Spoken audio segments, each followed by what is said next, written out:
You go to give an account in a judgment, you better mind, you better mind. Cornwall is a very special area in the extreme southwest of Great Britain and looks back on a rich industrial past. Today, it is the poorest region of the British island. Of the once important mining industry, there are only remnants like the Geevor Tin Mine. Today, the mine is an industrial museum. The transport cages, with which the miners were once lowered and raised into the mine, have already begun to rust and are no longer in use.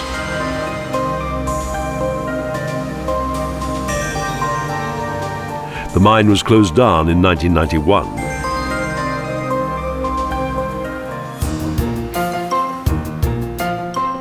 Here you can visit the office of the transport manager, where next door is the huge drive motor for the steel cable winches of the transport cages.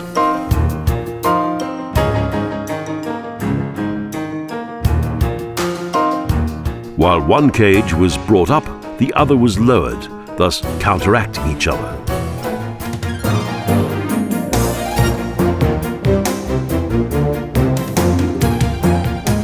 Everything seems to be working, just maybe during a stoppage.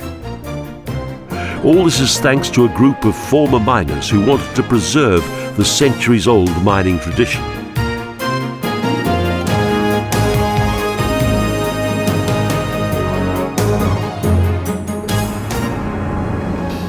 The Geevor Tin Mine is considered to be the largest preserved mine complex in the United Kingdom. When looking at the area outside, it's not immediately obvious what goes on in the Earth's interior.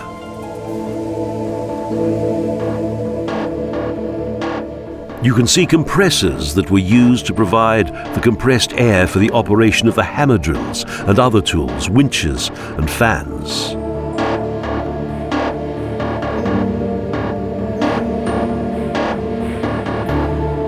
Two machine halls with original preserved equipment impressively show the technological development of the mining industry.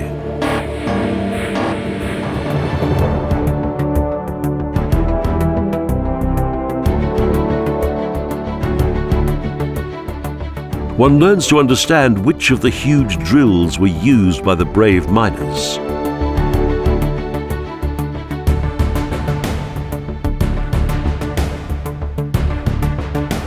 And can visit the smithy, where ongoing repairs to the drill heads were made.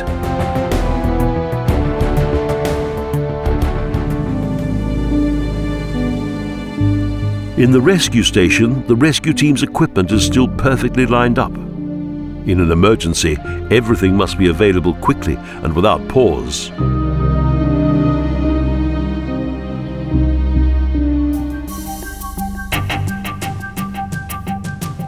The shaft master was responsible for controlling safety in the shaft.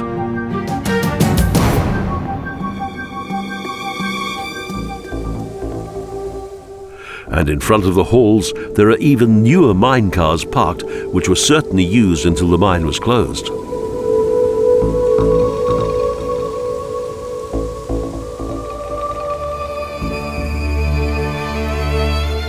Cornish ore mining is thousands of years old, and Cornwall was the main source of tin as far back as the Bronze Age.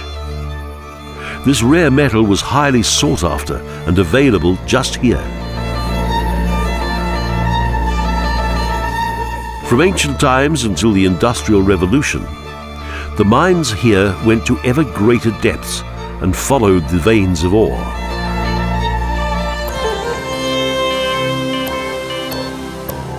Ever more attention was also paid to safety, and every miner had to clock in and out of the mine.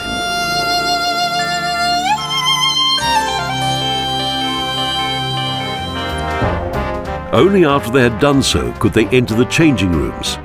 This ensured that no miner remained unaccounted for in the mines.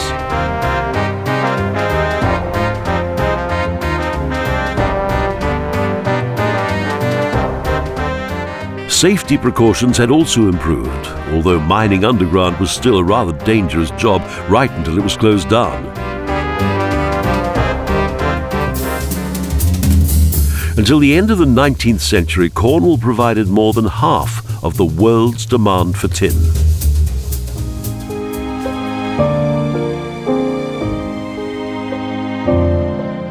The discovery that the alloy bronze is formed from tin and copper brought one of the most important changes, since far more robust tools and weapons could be made from it.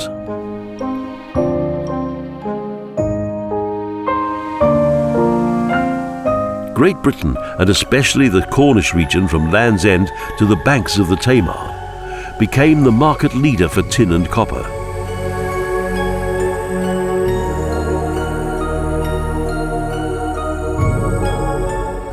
In another hall you can see the treadmills, where after extraction the crushed ore rock was transported further along.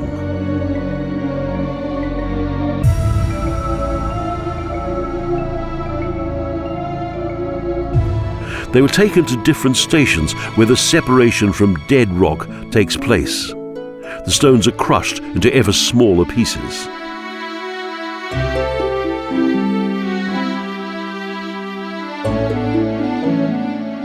Various large machines were built for these processes. This was followed by the vibrating tables, where the crushed rock pieces were ever more finely separated.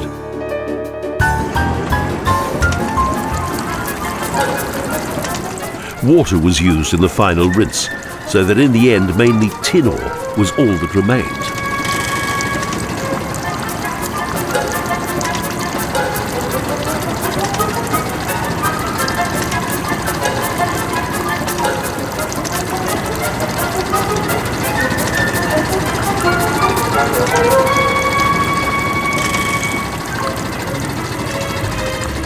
Then finally the mills could be used. The raw material was ground into powder, ready for dispatch.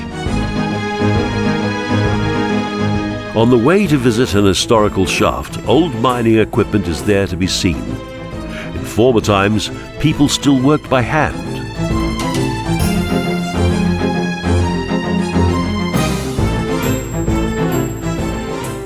But now the visitors are packed in work clothes ready for the most important following item: where and how the rock was extracted.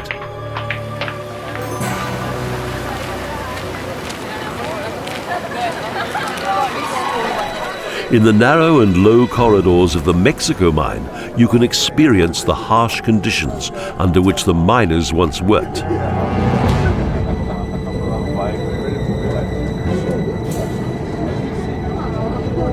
8-year-olds were already working underground, and also women and girls on the surface, crushing and sorting lumps of ore. This 10 hours a day, 6 days a week.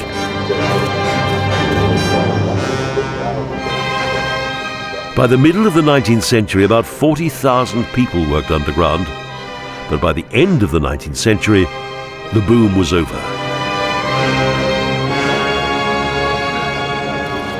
It all started with tin, and an era ended with tin. The miners paid with their health and often with their lives. The last tin mine to close was the Geevor Tin Mine in 1991. Only the Industrial Museum remains as a legacy.